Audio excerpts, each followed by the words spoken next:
गजाननं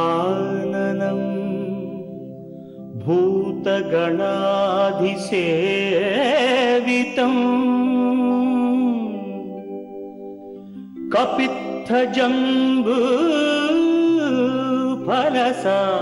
कपित्थजम्बूफलसारभक्षितम्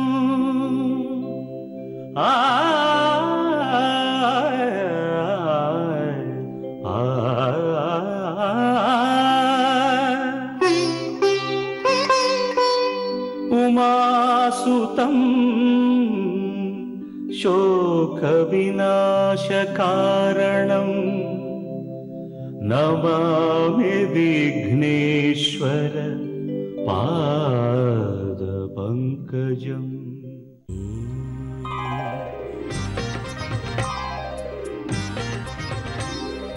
ओम श्रीनिवास ओम श्रीनिवास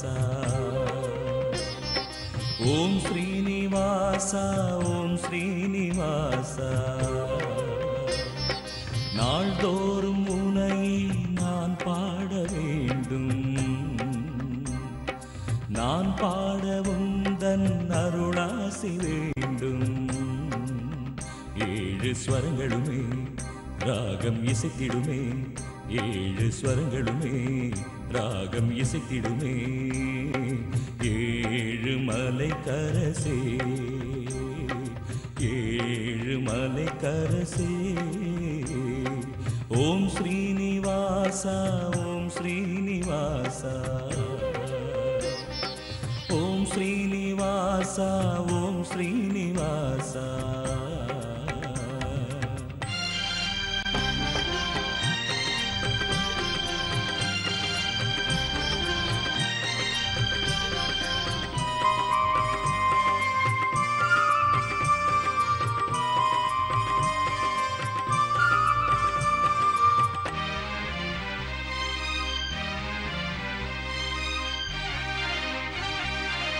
திருவேங்கடம் வருவேனே உந்தன் திருப்பாதமே பணிவேனே திருவேங்கடம் வருவேனே உந்தன் திருப்பாதமே பணிவேனே மலர்மேவிடும் அலர்மேல் மங்கை மணவாளனே ஜெகநாதனே மலர்மேவிடும் அலர்மேல் மங்கை மணவாளனே ஜெகநாதனே அழகான மலைவாசனே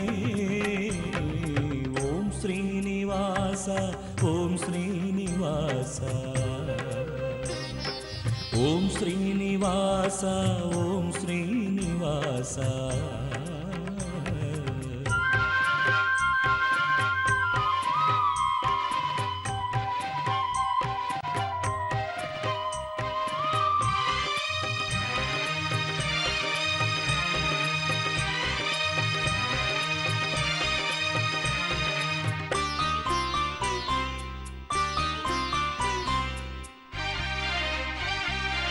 செந்தாமரை கண் கொண்டாய் என்றும் சிங்காரமாய் நீ நின்றாய் செந்தாமரை கண் கொண்டாய் என்றும் சிங்காரமாய் நீ நின்றாய் நினைத்தாலுமே துதித்தாலுமே எந்நாளுமே துணையாகுமே நினைத்தாலுமே துதித்தாலுமே எந்நாளுமே துணையாகுமே உன் பாத கமலங்கள் ஓம் ஸ்ரீனிவாச ஓம் ஸ்ரீனிவாச ஓம் ஸ்ரீனிவாச ஓம் ஸ்ரீனிவாச நாள்தோறும் உனையே நான் பாட வேண்டும் நான் பாடவும் தன் அருளாசி வேண்டும் ஏழு ஸ்வரங்களுமே ராகம் இசைத்திடுமே ஏழு ஸ்வரங்களுமே ராகம் இசைத்திடுமே ஏழு மலை கரசே ஏழு மலை கரசே ஓம் ஸ்ரீனிவாச ஓம் ஸ்ரீனிவாச శ్రీనివాస ఓం శ్రీనివాస.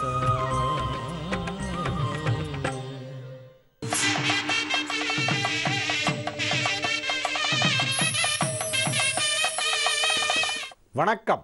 திங்கட்கிழமை பிப்ரவரி மாதம் 16ஆம் தேதி, ஜெயவருஷம் மாசி மாதம் 4ஆம் தேதி. இன்றைய நட்சத்திரம் காலை 11:50 வரை பூராடம், அதன் பிறகு உத்திராடம்.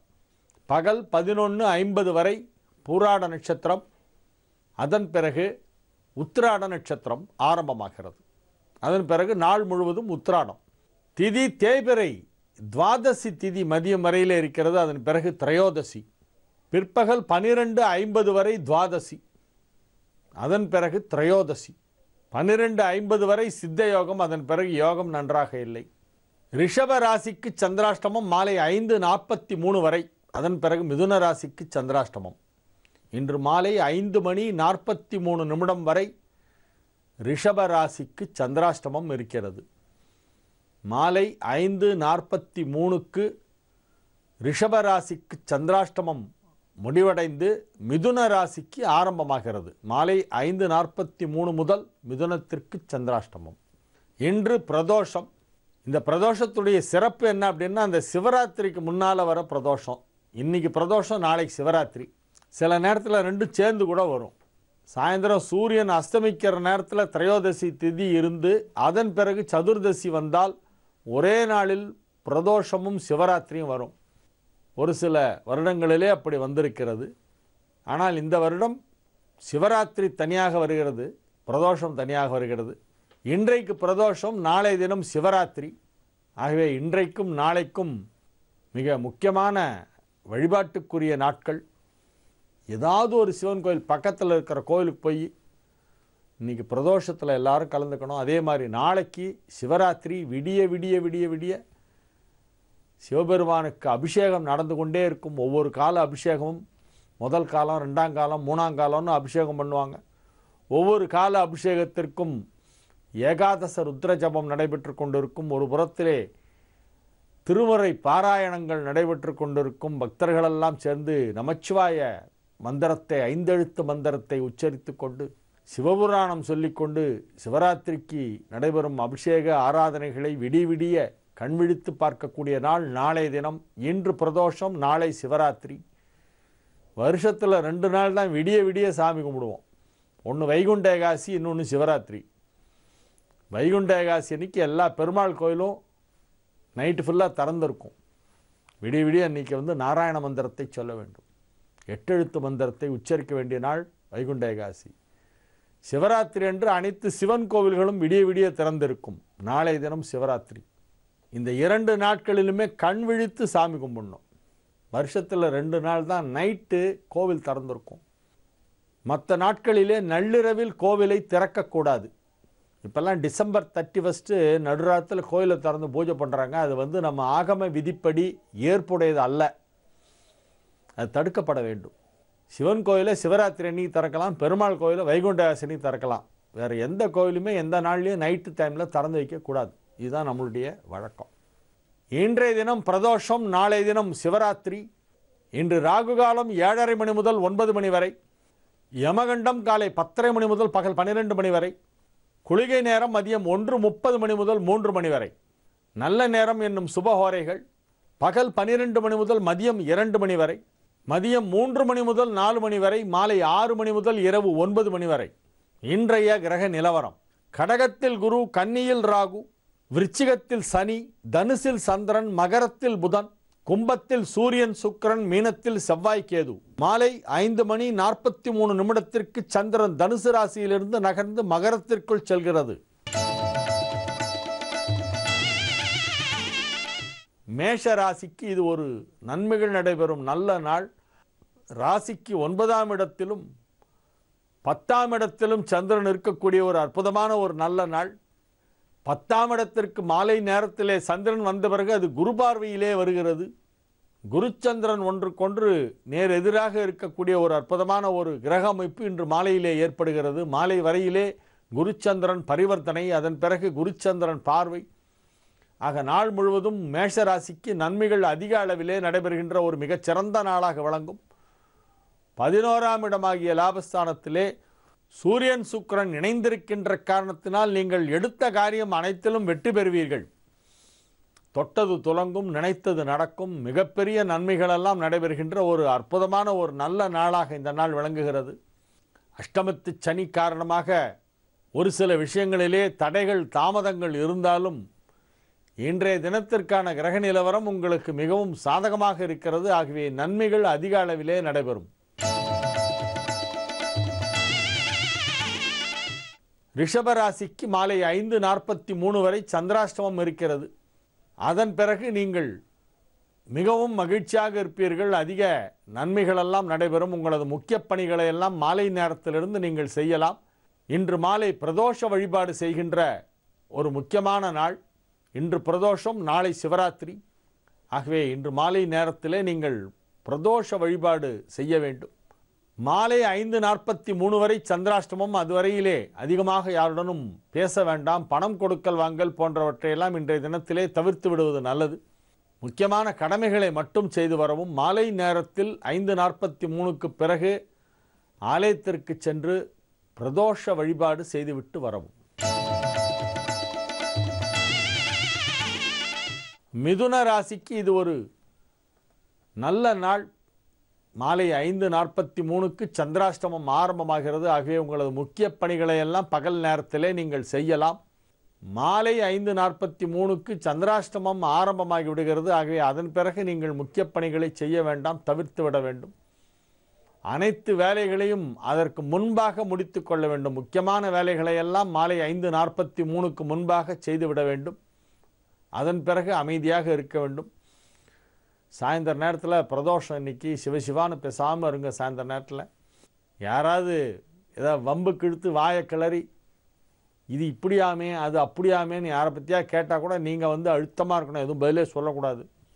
பேச்சை கட்டுப்படுத்த வேண்டிய ஒரு நாள். இன்று மாலை சந்திராஷ்டமம் ஆரம்பமாகிறது. உங்களுக்கு பகல் பொழுது உங்களுக்கு மிகவும் சாதகமாக இருக்கிறது. ஆகவே நீங்கள் முக்கிய பணிகளை எல்லாம் செய்யலாம். நன்மைகள் நடைபெறக்கூடிய விதத்திலே கிரகங்களெல்லாம் அமைந்திருக்கின்றன. 2க்கும் 7-10க்கும் அதிபதியான குருச்சந்திரன் பரிவர்த்தனை இன்று இருக்கிறது என்பதால் உங்களுக்கு இன்று பகல் பொழுதிலே சில நன்மைகள் நடைபெறக்கூடிய வாய்ப்பு இருக்கிறது. அலுவலகத்திலே உங்களுக்கு ஒரு மகிழ்ச்சியான செய்தி காத்திருக்கும். நன்மைகள் நடைபெறும் நல்ல நாள். கடக ராசிக்கு இது ஒரு அற்புதமான நன்மைகள் நடைபெறும் நல்ல நாளாக இருக்கிறது. நாள் முழுவதும் மகிழ்ச்சியாக இருப்பீர்கள். மாலை வரையிலே ராசி அதிபதி 6ஆம் இடத்திலே இருக்கும் பொழுதும் சரி, அல்லது பிறகு சந்திரன் 7ஆம் இடத்திற்கு ராசி பார்த்து கொண்டிருக்கும் பகுதியும் சரி, இரண்டுமே உங்களுக்கு சாதகமாக இருக்கிறது. இவ்விரு பகுதிகளிலுமே நீங்கள் மகிழ்ச்சியாக இருப்பீர்கள். முக்கியமான பணிகளை எல்லாம் வெற்றிகரமாக செய்து முடிக்கின்ற ஒரு நல்ல நாளாக இந்த நாள் விளங்கும். பணம் கொடுக்கல் வாங்கல் தொடர்பான உங்களது கவலைகள் அனைத்தும் தீரும். உங்களுக்கு வரவேண்டிய பணம் வந்து சேரும். கொடுக்க வேண்டிய பணத்தை கொடுத்து விடுவீர்கள். இவ்விரண்டுமே மிகச் சிறப்பாக நடைபெறுகின்ற ஒரு நல்ல நாள். நிதி நிலவரம் திருப்திகரமாக இருக்கும். தொழில் ரீதியாக வரவேண்டிய தொகை வந்து சேரும். பொருளாதார நிலையிலே நல்ல வளர்ச்சி ஏற்படக்கூடிய ஒரு அற்புதமான ஒரு நல்ல நாள். குடும்பத்தில் மகிழ்ச்சியான நிகழ்ச்சிகள் எல்லாம் நடைபெறுகின்ற ஒரு மிகச்சிறந்த நாளாக இந்த நாள் விளங்கும்.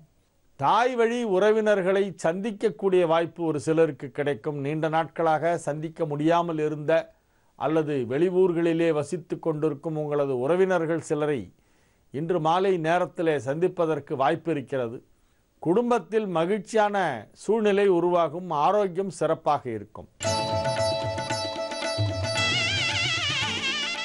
சிம்ம ராசிக்கு இது ஒரு மிகச்சிறந்த நன்மைகள் நடைபெறும் நல்ல நாளாக விளங்குகிறது. சிம்ம ராசிக்கு அதிபதியான சூரியன் 7ஆம் இடத்திலே அமர்ந்து கொண்டிருக்கின்ற ஒரு மிகச்சிறந்த ஒரு நேரம். 5, 6 ஆகிய வீடுகளிலே சந்திரன் சஞ்சரிக்கின்ற ஒரு நாள். தேய்பிறை சந்திரன் என்பதால் உங்களுக்கு அதிக நன்மைகளை செய்யும். ராசிக்கு 5ஆம் இடத்திலே மாலை 5:43 வரை இருக்கும் சந்திரன் அதன் பிறகு 6ஆம் இடமாகிய மகரத்திற்கு செல்கிறது.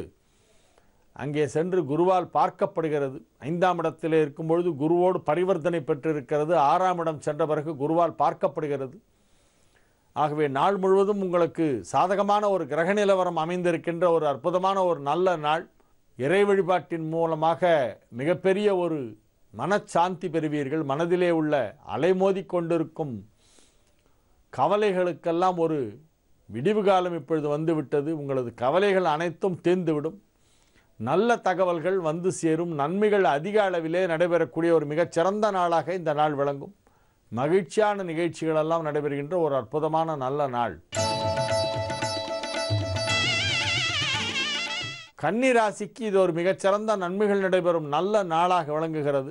4ஆம் இடத்தில் இருக்கும் சந்திரன் மாலை நேரத்தில் 5ஆம் இடம் சென்று அங்கே உங்கள் ராசி அதிபதி புதனோடு இணைந்து குருவால் பார்க்கப்படுகிறது. புதன் சந்திரன் சேர்க்கை ஏற்படுகிறது. லாபஸ்தானாதிபதி சந்திரனோடு ராசி அதிபதி புதன் இணைகின்ற ஒரு நாள். குருச்சந்திரன் நேருக்கு நேராக சந்திக்கின்ற ஒரு நாள்.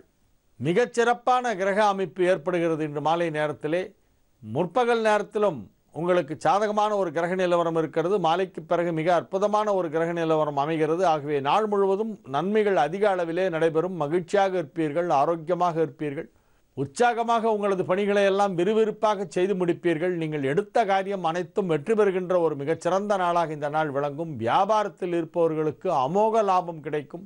பன்மடங்கு அதிக லாபம் கிடைக்கும் நாள்.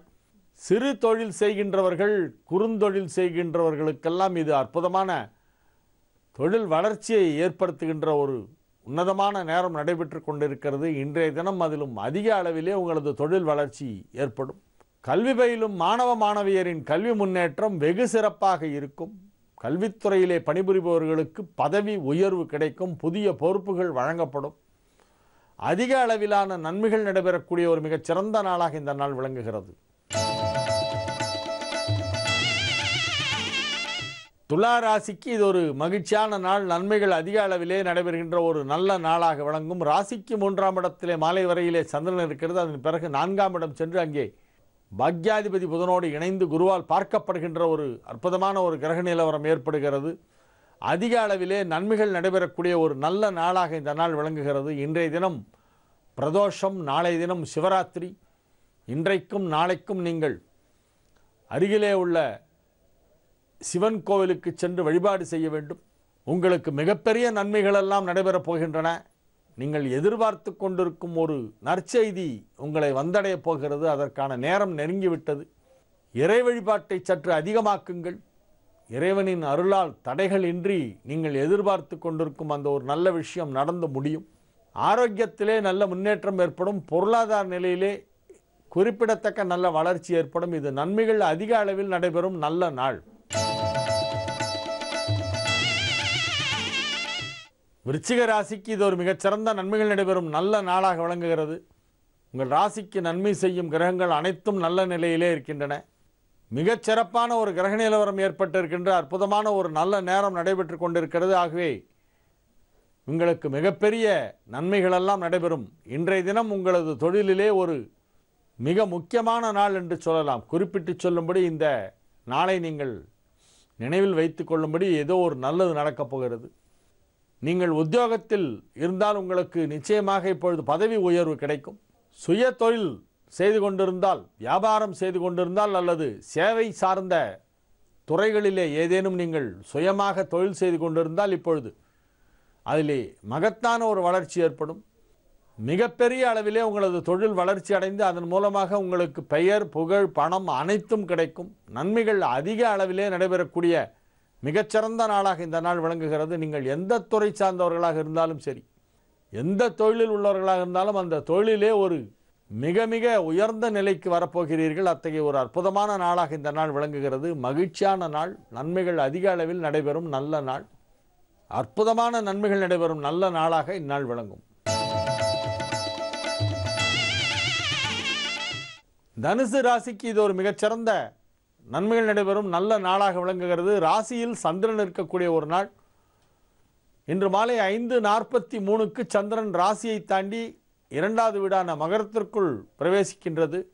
அதிக அளவிலான நன்மைகள் நடைபெறக்கூடிய அற்புதமான ஒரு நேரம் நடைபெற்று கொண்டிருக்கிறது. உங்கள் ராசிக்கு 7க்கும் 10க்கும் அதிபதியான புதன் 2ஆம் இடமாகிய வாக்குஸ்தானத்திலே அமர்ந்து குருவால் பார்க்கப்படுகின்ற ஒரு மிகச்சிறந்த ஒரு கிரக நிலவரம். ராசிக்கும் 4க்கும் அதிபதியான குரு 8ஆம் இடத்திலே உச்சம் பெற்று இருக்கிறது.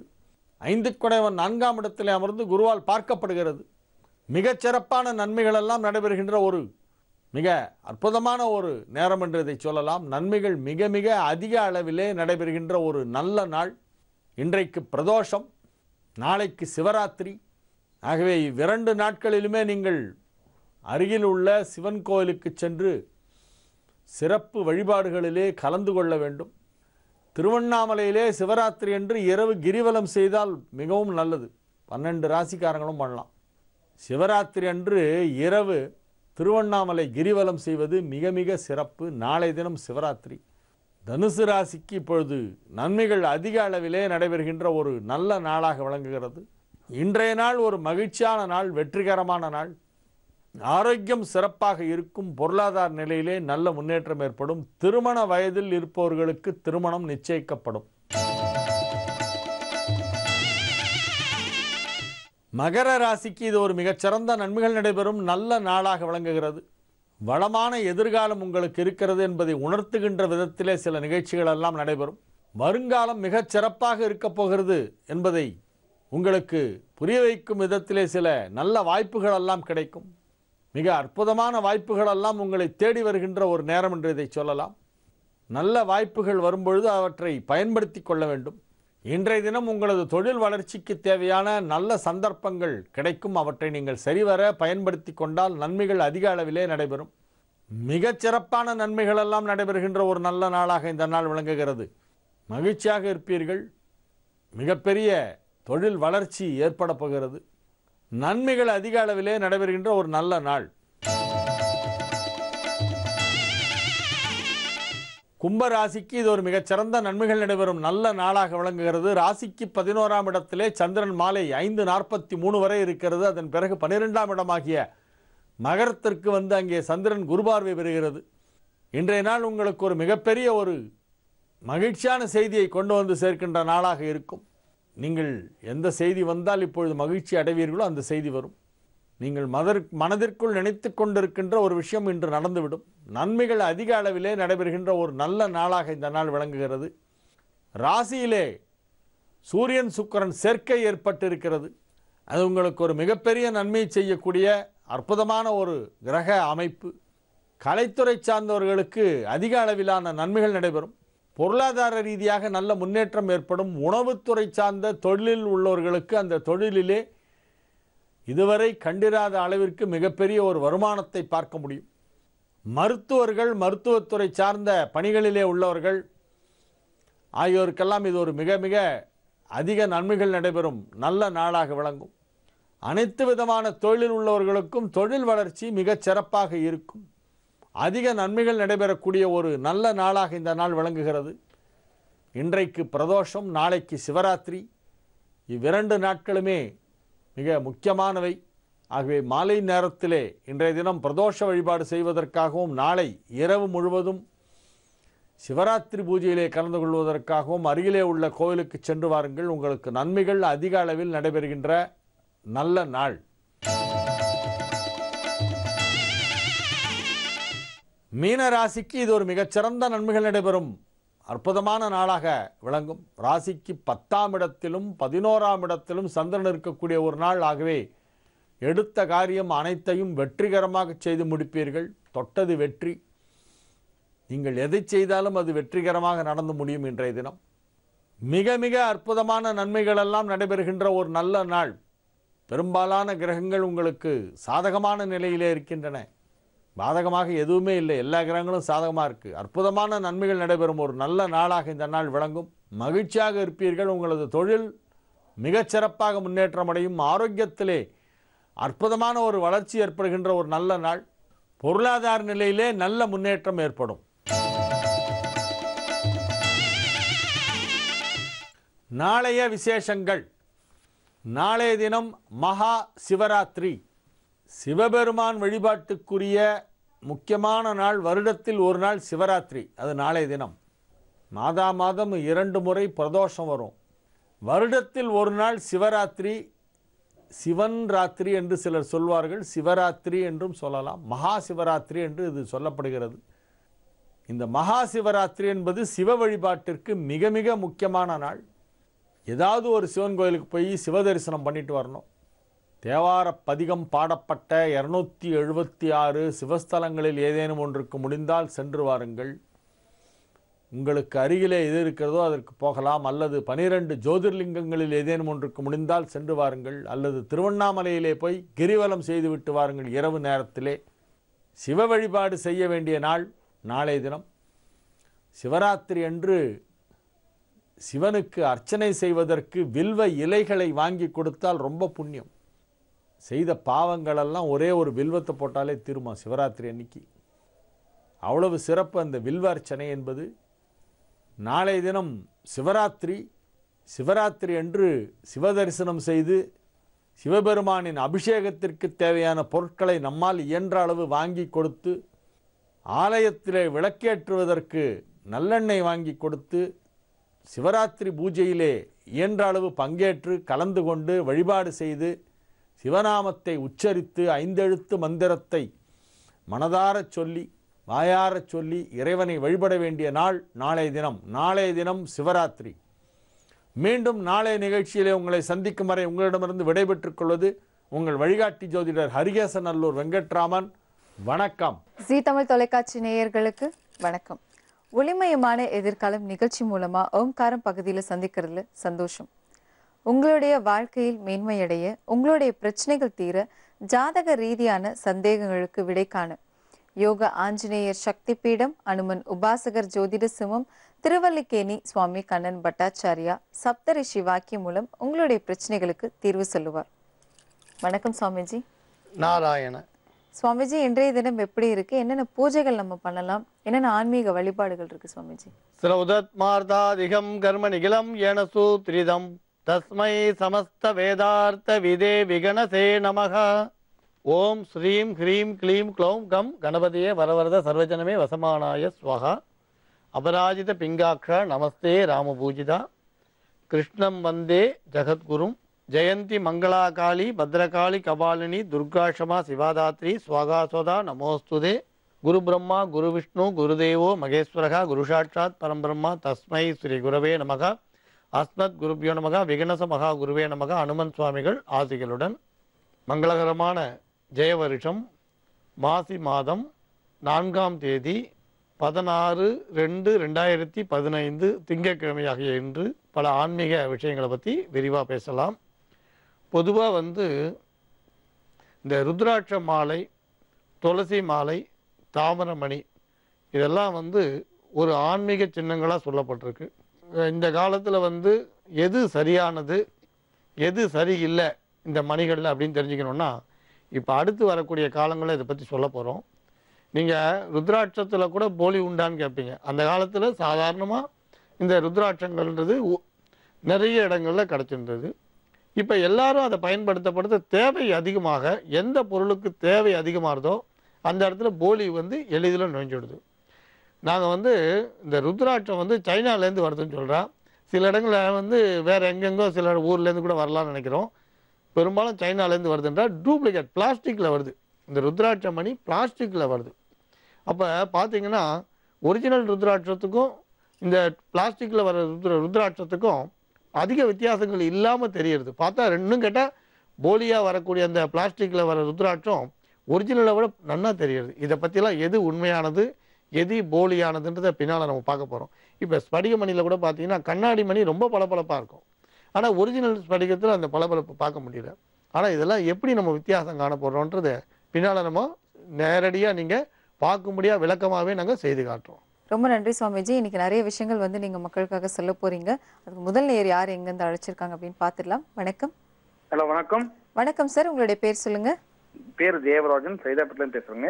ஓகே சார், நீங்க யாருக்காக சுவாமிஜி கிட்ட பேசணும் இன்னைக்கு? எனக்காக, என் குடும்பத்துக்காக மேடம். ஓகே சார், உங்களுடைய பேர், பிறந்த தேதி, ராசி, நட்சத்திரம் சொல்லுங்க சார். 18/10/1971 கன்னி ராசி, அஸ்த நட்சத்திரம். ஓகே சார், என்ன கேள்வி கொடுத்து நீங்க சுவாமிஜி கிட்ட பேசணும்? குடும்பம் சம்பந்தப்பட்டதா, ஏதாவது பிரச்சனைகள் குறித்தா? குடும்பம் சம்பந்தப்பட்ட. குழந்தை இல்லை மேடம். மேரேஜ் ஆகி 2 வருஷம் ஆகுது. ஒன்னும் எங்களுக்கு குழந்தை இல்லை. இதுக்கு முன்னாடி என் பிரதர் 2 பேர் இருக்காங்க. பெரிய பிரதர், 2வது பிரதருக்கு பாத்தீங்கன்னா அவரு மேரேஜ் ஆகி 15 வருஷம் ஆகுது. தென் 4வது பிரதருக்கு பாத்தீங்கன்னா மேரேஜ் ஆகி மோர் தென் 6 இயர்ஸ் ஆகுது. அவருக்கும் குழந்தை இல்லை மேடம். எங்களுக்கு மேரேஜே 2.5 வருஷம் ஆகுது. எங்களுக்கு குழந்தை இல்லை மேடம். சரிங்க சார், கவலைப்படாதீங்க. 3 பேருக்கும் வந்து புத்திரபாக்கியம் எப்போ கிடைக்கும் அப்படிங்கறத நம்ம சுவாமிஜி கிட்ட சப்தரிஷி வாக்கியம் மூலம் கேட்டு தெரிஞ்சுக்கலாம். சரிங்களா? சரிங்க மேடம். இப்போ வந்து உங்க சகோதரர் நீங்க எல்லாம் ஒரே குடும்பமா இருக்கீங்களா, தனித்தனி ஊர்ல வசிக்கிறீங்களா? எல்லாம் தனித்தனியா இருக்கு சாமிஜி. 2 பேர் சென்னையில இருக்கோம், ஒருத்தர் வந்து செய்யாறுல இருக்காரு சாமிஜி. சரி, இப்போ வந்து நீங்க வந்து அண்ணன் தம்பி 3 பேர் தானே? இல்ல சாமிஜி, மொத்தம் 5 பேர் நாங்க அண்ணன் தம்பிங்க. சரி, அப்ப மத்தவங்களுக்கு புத்திர பாக்கியம் இருக்கு இல்லையா, குழந்தைகள்லாம் இருக்கா? 2 பேருக்கு இருக்கு சாமிஜி. ஓ, கடைசி பையன் யாரு? கடைசி நான் தான் சாமிஜி, நான் தான் கடைசி பையன். மூத்தவருக்கு குழந்தை இருக்கா? மூத்தவருக்கு உங்க குழந்தை? மூத்தவர் 2 குழந்தை இருக்கு. சரி, இப்ப நீங்க கேள்வி கேட்ட நேரத்துல இப்ப நீங்க வந்து பிரச்சனை வந்து உங்க குடும்பத்துல உங்களோட பிரச்சனை மற்றவர்களுக்கும் இருக்கு. இந்த மாதிரியான அமைப்பு வந்து சில குடும்பங்கள்ல பார்க்கலாம். உதாரணம், ஒரு 5-6 பேர் அண்ணன் தம்பி இருக்காங்கன்னா கடன் வந்து ஒருத்தருக்கு வந்ததுன்னா இன்னொருத்தருக்கும் சொந்த தொழில் செய்து கடனாளியா இருப்பாங்க. அதே மாதிரி குறிப்பிட்ட ஹெல்த் ப்ராப்ளம் ஒரு சகோதரருக்கும் இன்னொரு சகோதரருக்கும் அதே மாதிரியான ஆரோக்கிய குறைபாடை பார்க்க முடியும். இப்போ உங்களுக்கு வந்து புத்திர பாக்கியம் இல்லைன்னு சொல்றது உங்க இன்னொரு சகோதரர்களுக்கும் இந்த பிரச்சனை இருக்கு. இது வந்து பாரம்பரியமா வரக்கூடிய பிரச்சனைன்னு சொல்லுவோம். இது வந்து பிரம்மதோஷம், பித்ரு தோஷம், பிராமண சாபம், ஸ்ரீ சாபம் நிறைய சொல்லுவாங்க. இதுல குறிப்பிட்ட ஒரு விஷயத்தால இந்த பிரச்சனை வருதுன்னு இப்போ உங்க ஜாதகத்தை பொறுத்த வரைக்கும் இப்போ நீங்க கேள்வி கேட்ட நேரத்தில் சப்தரிஷி வாக்கியப்படி இது வந்து ஸ்திரீ சாபம் அப்படின்னு வருது.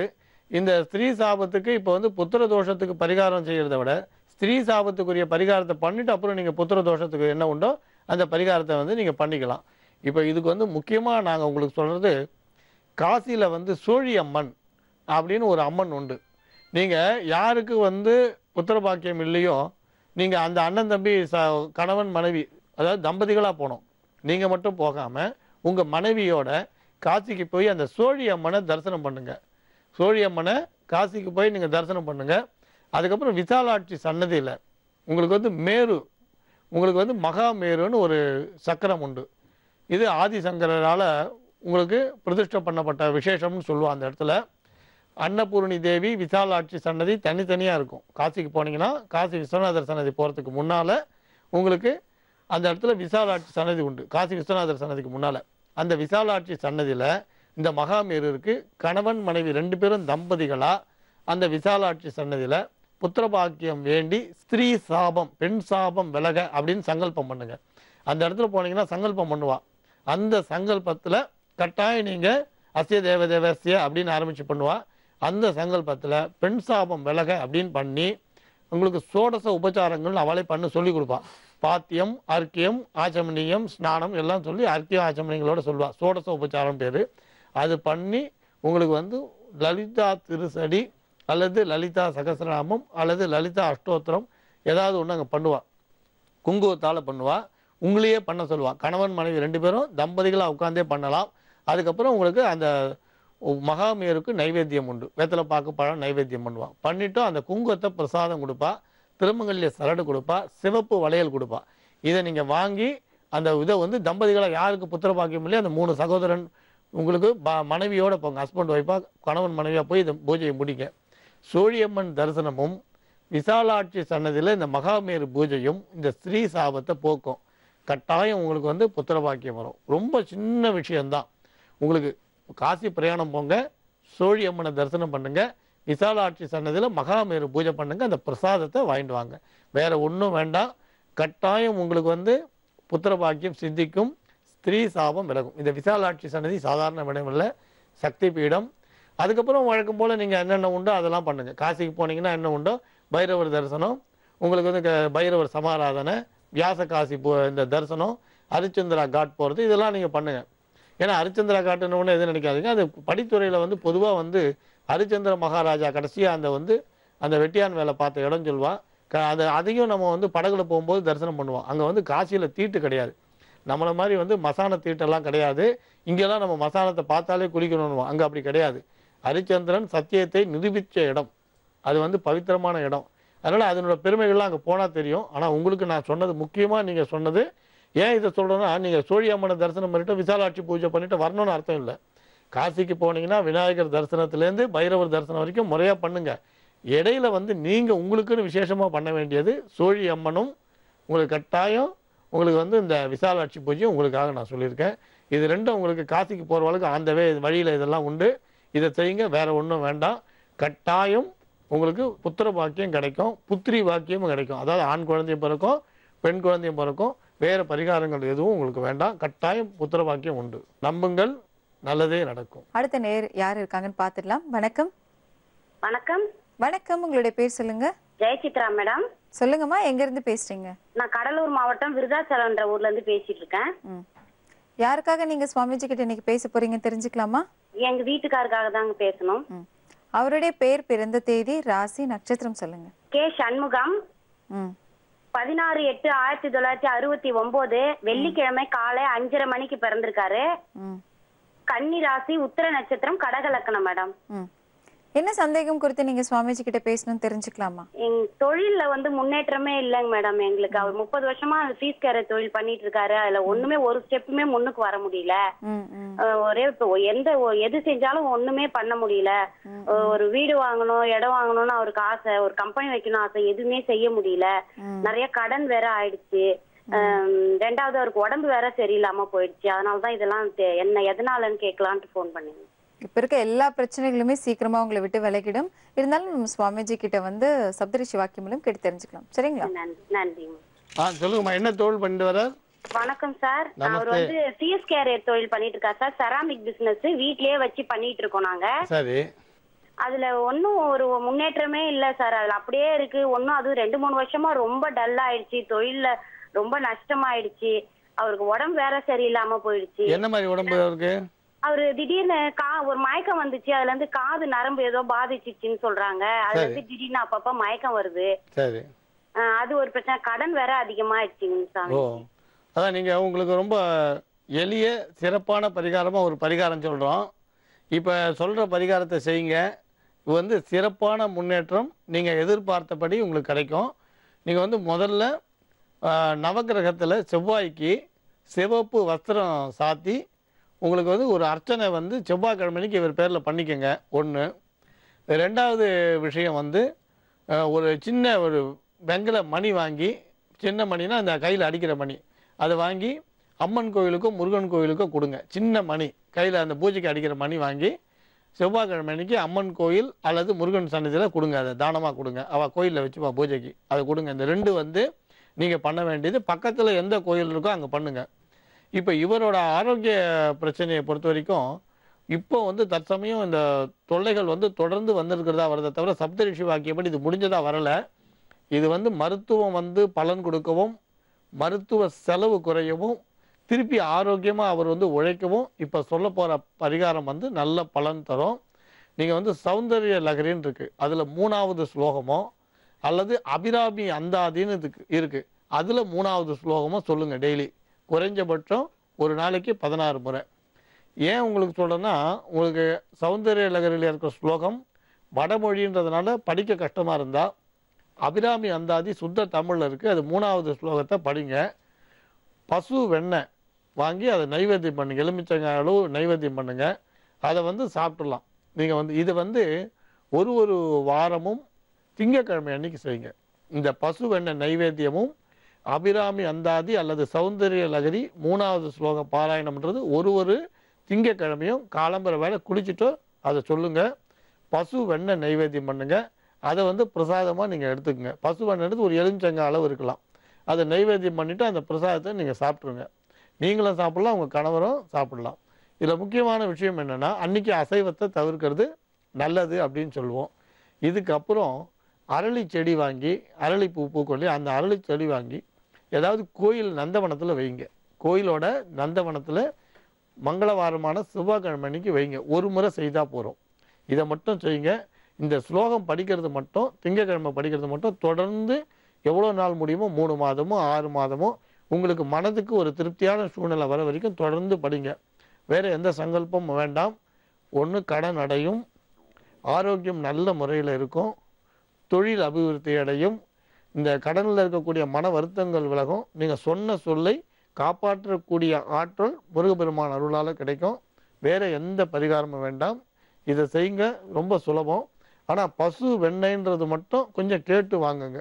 ஏன்னா பொதுவாக இப்போ எல்லாமே கலந்து வர்றதுனால பசு வெண்ணெயை மட்டும் நீங்கள் கேட்டு வாங்குங்க. இந்த அரளி செடின்றது நீங்கள் கிராமப்புற கோயில்லையோ இல்லை நகர்ப்புற கோயில்லையோ கோயிலோட ஒரு பகுதியிலையோ நந்தவனத்துலேயோ வைக்கலாம். பலன் வந்து கட்டாயம் கிடைக்கும். அதுக்கப்புறம் உங்களோட வாழ்க்கையில் ஒரு ஒளிமயமான ஒரு எதிர்காலம் உங்களுக்கு காத்துருக்கிறது உங்களுக்கும் புரியும். நம்புங்கள், நல்லதே நடக்கும். ரொம்ப நன்றி சுவாமிஜி. சண்முகம் அவங்களுக்காக வந்து அவங்க மனைவி கேட்டிருந்தாங்க, நல்ல ஒரு தீர்வு நீங்க சொன்னீங்க, அதனால கண்டிப்பா பலன் அடைவாங்க. இதை தொடர்ந்து அடுத்த நேர் யார் எங்கன்னு பார்த்துடலாம். வணக்கம். வணக்கம். வணக்கம்மா, உங்களுடைய பேர் சொல்லுங்க. தாரா, அம்பத்தூர். இந்த சேனல் ரொம்ப சூப்பரா பண்ணிட்டு இருக்கீங்கம்மா. இந்த ப்ரோக்ராம ஓம்காரம் நிகழ்ச்சி சூப்பரா போயிட்டு இருக்கு. அதை விடாம தொடர்ந்து பண்ணுங்கம்மா. எல்லாரும் பல நேயர்கள் வந்து இதனால நல்ல பயனடைகிறாங்க. விடாம மேல மேல 1000 எபிசோடு 2000 எபிசோட் பண்ணுங்க. ரொம்ப நன்றி. தொடர்ந்து உங்களோட ஆதரவு எங்களுக்காக கொடுத்துக்கிட்டே இருங்க. கண்டிப்பா இருக்குமா. நீங்க யாருக்காக சுவாமிஜி கிட்ட பேசணுமா? என் பொண்ணுக்காக எனக்காகமா. சரி, அவங்களுடைய பேரு, பிறந்த தேதி, ராசி நட்சத்திரம் சொல்லுங்க. ஆர்த்தி, உத்திராட நட்சத்திரம், தனுசு ராசி, முதல் பாதம்மா, 24/9/1993. சரிங்கம்மா, என்ன கேள்வி கொடுத்து நீங்க என்ன கேள்வி கொடுத்து நீங்க சுவாமிஜி கிட்ட எப்பல பார்க்க ஆரம்பிக்கலாம்? எப்படி இருக்கும் அவங்க லைஃப்? அவங்க டிசிஎஸ்ல ஒர்க் பண்றாங்க, அவங்க லைஃப் எப்படி இருக்கும்? கண்டிப்பா அவங்களோட லைஃப் வந்து ரொம்ப சூப்பராவே இருக்கும். நான் வந்து 28 ஏப்ரல் கைலாஷ் மானசரோவர் போறேன் சுவாமிஜி. அது நல்லபடியா முடிச்சு வரணும். அதுதான். அடுத்தது என் பொண்ணுக்கு, எங்க அண்ணாவோட பொண்ணுக்கு பாத்துட்டு இருக்கா, வரன் பாத்துட்டு இருக்கா. இப்பதான் எடுத்திருக்கா, தை அமாவாசையில இருந்தா எடுத்திருக்கா. அது நல்லபடியா முடியணும் சுவாமிஜி. பொண்ணோட கல்யாணத்தை பத்தியும் கேட்டிருக்கீங்க. பொதுவா நீங்க வந்து உங்க இதுக்கு இப்ப பொண்ணுக்கு சப்தரிஷி வாக்கியப்படி திருமண விஷயம் வந்து நல்ல விதமாவே முடியும், கவலைப்பட வேண்டாம். ஆனால் நெருங்கிய சொந்தத்தில் அமைகிற வாய்ப்புகள் குறைவாக தென்படுறது. சின்ன சின்ன இடையூறுகள் இருந்தாலும் பெரிய பாதிப்புகள் கிடையாது. ஒரு முறை நீங்கள் வந்து திருப்பதி போயிட்டு பத்மாவதி தாயாரையும் ஸ்ரீனிவாச பெருமாளையும் தரிசனம் பண்ணிட்டு வாங்க. உங்கள் பொண்ணு கல்யாணத்துக்கு நல்ல விதமான ஒரு அனுகிரகம் சுவாமி மூலமாக கிடைக்கும். இப்போ உங்கள் இதை பிரயாணத்தை பொறுத்த வரைக்கும் நீங்கள் மானசரோவர் போகிறதுக்கு முன்னால் விநாயக பெருமான் கோயிலுக்கு போய் வெத்தலை பாக்கு மட்டை தேங்காய் கேள்விப்பட்டிருப்பீங்க, அதுவும் வாங்கி உங்களுக்கு ஒரு 101 ரூபா தட்சணை வச்சு அந்த சன்னதியில் இருக்க குருக்களுக்கு அதை கொடுங்க. யாத்ரா தானம்னு பேர். உங்கள் சக்திக்கு ஒருத்தருக்கோ 3 பேருக்கோ செய்யலாம். அப்புறம் விநாயக பெருமானுக்கு அட்டோத்தரங்கள் உங்கள் பேரில் பண்ணிக்கோங்க. செதற தேங்காய் உடைங்க. உங்களோட பிரயாணங்கள் வந்து நல்ல விதமாக முடியும். பிரயாணம் போயிட்டு வந்த பிறகு குறைஞ்சபட்சம் 11 பேருக்கு உங்களுக்கு இனிப்போட உங்களுக்கு வீட்டில் கூப்பிட்டு உபச்சாரத்தோடு, அது உறவுக்காராக இருக்கலாம், தெரிஞ்சவங்களாக இருக்கலாம், நீங்கள் அவளுக்கு வந்து அன்னம் விடுங்க, விருந்து கொடுக்கறதுன்னு சொல்லுவாள். குறைஞ்சது 11 பேருக்கு விருந்து கொடுங்க. யாத்திரையோட பலன் உங்களுக்கு பரிபூர்ணமாக கிடைக்கும்னு சொல்லுவாள். மானசரோவர் போயிட்டு வந்தீங்கன்னா அந்த தீர்த்தத்தை உங்களுக்கு வேண்டியவங்களுக்கெல்லாம் கொடுங்க. மானசரோவர் தீர்த்தத்தை உங்களுக்கு வேண்டிய உறவுக்காருக்கெல்லாம் கொடுங்க. மானசரோவர் பரிக்கிரமா வரும்போது அந்த கல் கிடைக்கும் அந்த ஜலத்தில், அதை எடுத்துகிட்டு வந்து பூஜையில் வைங்க. இப்போ உங்கள் பொண்ணை பொறுத்த வரைக்கும் திருமணம் முடித்த பிறகு உங்களுக்கு பெருமாள் கோயிலுக்கு போய்ட்டு உங்களுக்கு சக்கரை பொங்கலோ அல்லது ஏதாவது இனிப்போ நைவேத்தியம் பண்ணி பெருமாளுக்கு சகசநாமம் பண்ணுங்க. பொண்ணோட வாழ்க்கை சிறப்பாக இருக்கும். இப்போ இந்த 11 மாதத்தில் உங்களுக்கு விவாக சம்பந்தமான நல்ல தகவல் வரத்துக்கும் வாய்ப்பு உண்டு. வேறு பெரிய பரிகாரங்கள்லாம் எதுவும் வேண்டாம். பொண்ணோட எதிர்காலம் பொறுத்த வரைக்கும் சிறப்பாக அமையும். குறைஞ்சபட்சம் 2 வருஷம் 6 மாதத்துக்கு அப்புறம் அவருக்கு கடல் பிரயாண லாபம் கிடைக்கிறதுக்கு வாய்ப்பு உண்டு. கணவன் மனைவி 2 பேரும் உங்கள் பொண்ணு கல்யாணமானதுக்கப்புறம் 2 வருஷம் 6 மாதத்தில் கடல் பிரயாணம் வெளிநாடு போய் உத்தியோக ரீதியாக வசிக்கிறதுக்கும் சாத்தியம் உண்டு. அதனால் வேறு பரிகாரங்கள் எதுவும் தேவையில்லை. நேரங்கள் உங்களுக்கு கணிஞ்சு வந்திருக்கு. நல்லதே நடக்கும். தைரியமாக இருங்க, நம்புங்கள், நல்லதே நடக்கும். ரொம்ப நன்றி சுவாமிஜி. இன்னைக்கு கால் பண்ண எல்லா நேயர்களுக்கும் வந்து நல்ல நல்ல பலன்கள் நீங்க சொன்னீங்க. நன்றி சுவாமிஜி. மங்களானி பவந்து. எல்லாருக்குமே வாழ்க்கையில பிரச்சனை இருக்கும். பிரச்சனைகளை யோசிச்சு நம்ம கவலைப்படாம அதுல இருந்து எப்படி வெளியில வரணும் அப்படிங்கிறது தான் நம்ம யோசிக்கணும். நீங்களும் சுவாமிஜி கிட்ட பேச OME space name space city என டைப் செய்து 57575 என்ற எண்ணிற்கு நீங்க மெசேஜ் பண்ணீங்கன்னா நாங்க உங்களுக்கு கால் பண்ணுவோம். யோகா ஆஞ்சநேயர் சக்தி பீடம், அனுமன் உபாசகர் ஜோதிட சிம்மம், திருவல்லிக்கேணி சுவாமி கண்ணன் பட்டாச்சாரியா சப்தரிஷி வாக்கியம் மூலம் உங்களுடைய பிரச்சனைகளுக்கு தீர்வு சொல்லுவார். மீண்டும் நாளை சந்திக்கலாம். இது ஓம்காரம்.